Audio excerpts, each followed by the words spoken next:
faza e lulëzimit sapo ka përfundu, jemi këtu në një plantacion të mollave tek Agropema, edhe tashmë kemi pas fazës së lulëzimit, fazën e fillimit të frutifikimit, edhe po i shohim që frutat i kemi domethënë veç në formim sipër. Është një proces shumë interesant të cilin kemi me ndjek gjatë intervistës bashkë me zotrin Agem Blaka, që është pronari i këtij plantacioni, se si bëhet rrallimi i këtyre frutave në mënyrë që edhe këtë vit kemi fruta cilësor, po edhe në sasi të duhur.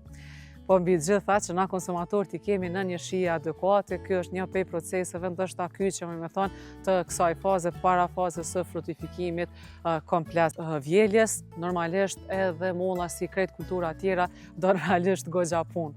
Na jemi mësuar me i pas, me thonë ashtu, kultivarët ose sortet e vjetra në përkopshtet tona, të cilat ndoshta kanë kërku kushtet e tjera. Mirë, po këto janë kultivarë tjerë, janë kultivarë të rinj, të cilët kanë ardhur pas luftës dhe dojnë një kujdes goxha intenzive, sidomos nëse e keni ndërmend që pikërisht këtë vit me fillu me kultivu kumbullën si kulturë intenzive në pemishtet e juaja. Fillon procesi, me thonë ashtu, prej parambjelljes, ku pikërisht duhet me ndreq pH-n e tokës, që zakonisht e do një pH rreth 6-7, do me thonë duke ju afru neutrales. Po, ndoshta është me nuanca pak më acidike, sepse e dim që edhe mollën kur të shijojmë është pak më e thartë, pikërisht kjo i vjen për shkak të këtij aciditetit të tokës. Mandena është edhe pjesa e plehrimit. Po pas pjesës së plehrime, që zakonisht pjesën e plehrime nuk po du mi ju thonë se me çka mundeni me plehru, unë ju them gjithmonë bëni analizat e tokës, sepse duhet me pa mas parti se cilat minerale i keni në tokë, e mandej shkoni duke i shtu për ta ndreq edhe mineralitetin e tokës, edhe pH-n e tokës që me bë adekuate pikërisht se çysh e kërkon molla. Mandej kemi edhe procesin e mbjelljes. Zakonisht fidanët mbillen mes pemëve e keni 3 deri në 4 metra dhe rreth 5 metra shkon mes rendeve. Është kryesisht kjo mujna me thonë si ma e preferueshja, mirë, po kjo varësisht prej ekspozicionit të tokës cilën e keni dhe varësisht se ku doni me i mbjell.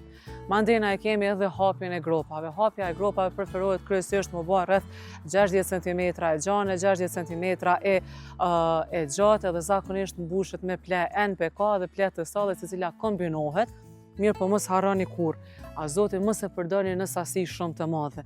Gjithë tentojnë, domethënë me i hu duke tentuar që me pas më shumë pemë ushqim, mirë, po kjo mundet me ju shkaktu problem. Pse? Sepse azoti ka një tendencë me dha temperaturë pak më të madhe, edhe ka një tendencë që momenti kur fidani fillon me u rrit me dha mazë vegetative shumë të madhe. Ajo nuk ju duhet, sepse ju duhen fruta cilësor dhe jo mazë vegetative shumë e madhe, sepse ashtu e kështu kemi me i heq atë mazë vegetative gjatë pjesës së krasitjes.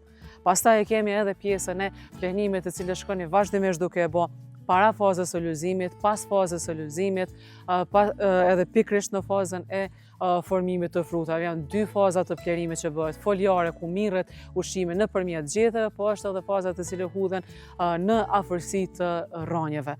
Zakonisht në afërsi të rronjeve preferohet më bëhet edhe mulqërimi, kjo për arsye që mos me pas barishte për rreth, po edhe për arsye të tjera që ndoshta e ruan temperaturën rreth rronjeve, që me pas një temperaturë konstante.